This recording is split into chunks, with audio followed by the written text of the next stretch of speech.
Pernyataan Ruth Sitompul tentang Anas Urbaningrum membuat kuasa hukum Anas berencana melaporkan Ruhut ke polisi, dan untuk mengetahui informasi tersebut kita sudah terhubung dengan kuasa hukum Anas Urbaningrum, Karel Tikwalu. Selamat malam Pak Karel. Selamat sore mungkin ya, sore menjelang malam ini. Oke, selamat sore mungkin ya. Pak Karel, ini untuk persisnya kapan kemudian tim kuasa hukum dari Anas Urbaningrum akan melaporkan Ruhut Sitompul ke polisi?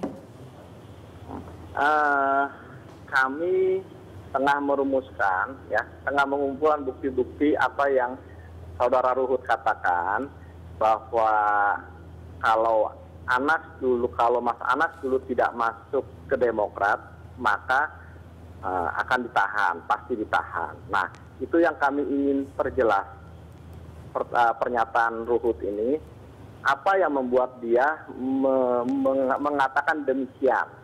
Gitu. Apakah karena begitu hebatnya Demokrat sehingga bisa membuat orang bisa ditahan atau tidak ditahan?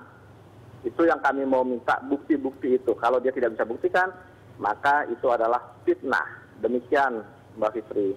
Oke, sebenarnya kan kemudian sosok Ruhut Sitompul ini memang kerap membuat pernyataan kontroversial. Tapi kenapa kemudian hal ini seakan-akan membuat seorang Anas Urbaningrum merasa tersinggung? Yang tersinggung mungkin bukan Mas Anas, ya kan, tapi kami yang ada di sekitar Mas Anas. Mengapa? Karena seorang Ruhut ini memang harus diberi pelajaran supaya dia lain kali hati-hati dengan mulutnya. Dia sering mengatakan bahwa mulutmu harimaumu. Ini yang akan kami mintakan pertanggungjawaban dari dia.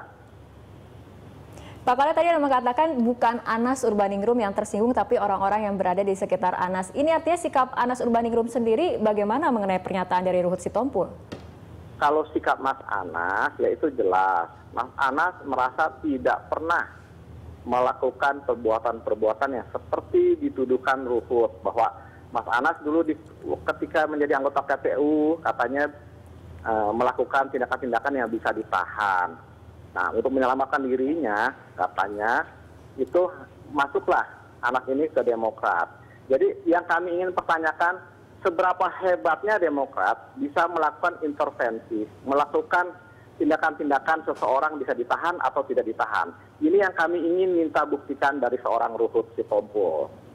Jadi pernyataan mengenai jika kemudian tidak masuk Demokrat, Anas akan dipenjara, menurut Anda ataupun orang-orang yang berada di sekitar Anas Urbaningrum merupakan sebuah pernyataan yang tidak berlandaskan hukum, seperti itu?